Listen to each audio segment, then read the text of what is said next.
can't even see over the top of it! It doesn't matter what you think. He could be a saint for all you know. But I understand him a little better than you, Outlander. I'm only concerned with one thing. Whether his alchemy— No way! Paimon would have sensed it! And anyway, he— With an alchemist of his level, you wouldn't sense a thing. In any case, I'm not about to let a potential threat back into Mondstadt. So, what are you gonna do? I've gotta hand it to you. You have your moments. I've investigated everything else. But we don't— That much is true. But for insurance purposes, I'd better make a copy. Now then, all things considered, I deem that you pose no immediate threat. Which is what I was hoping. I would have been one— Overtime? Before we go our separate ways, Outlander, a word of advice. Don't be so quick to trust Albedo, and don't repeat the same mistakes that you did this time. You made a lot of rash decisions today. She's gone! So stubborn. Mondstadt doesn't have many people like that. Huh.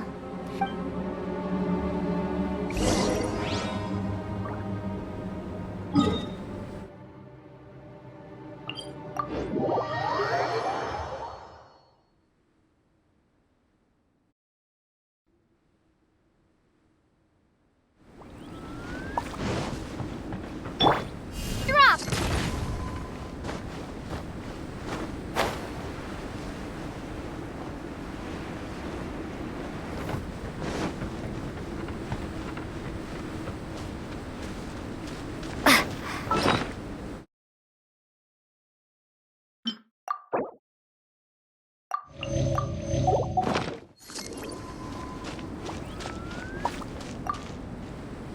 You're back. Good timing. I've just about reached the conclusion. You took quite a while. Did you get held up on the way back?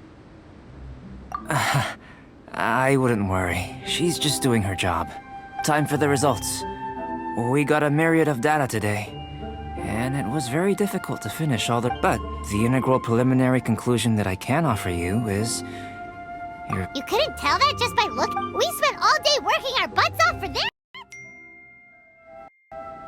Please, I understand that this may have seemed self-evident to you, but in fact, nothing in this world should be taken for granted. Have you ever considered that the world of Teyvat may have a natural hostility to Outlanders?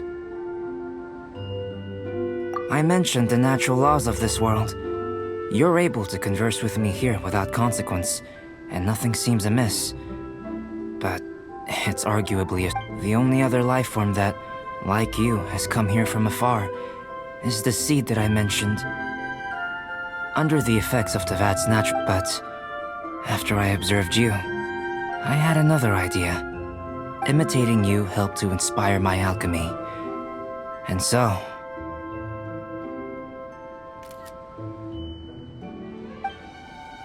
Whoa! It looks like something's appearing!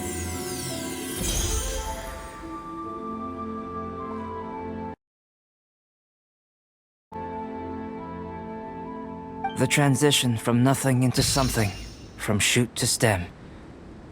And that is not nurturing otherworldly life, also nurturing the world itself. Aww.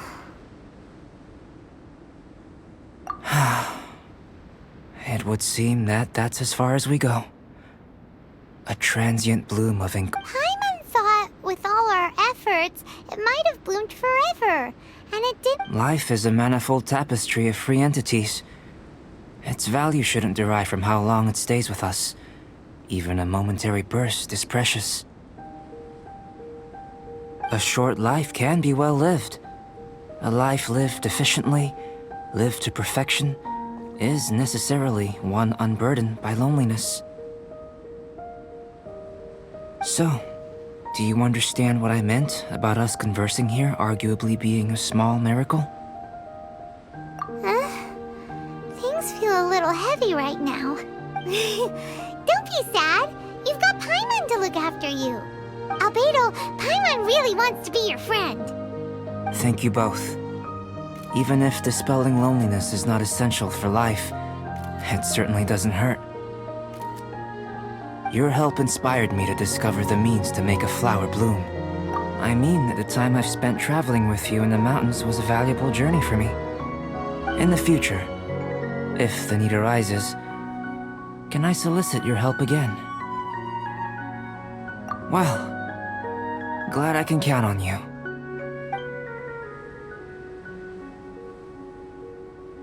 I made a point throughout of telling her how ordinary the results were. But what was that sediment I saw forming at the bottom of the vial? It should not have been there. What could it mean? Those born of Earth are bound by its imperfections, but those born of chalk are free of impurities. You and I are alike, if, one day, I lose control. Destroy Mondstadt. Destroy everything. Can I rely on you to stop me?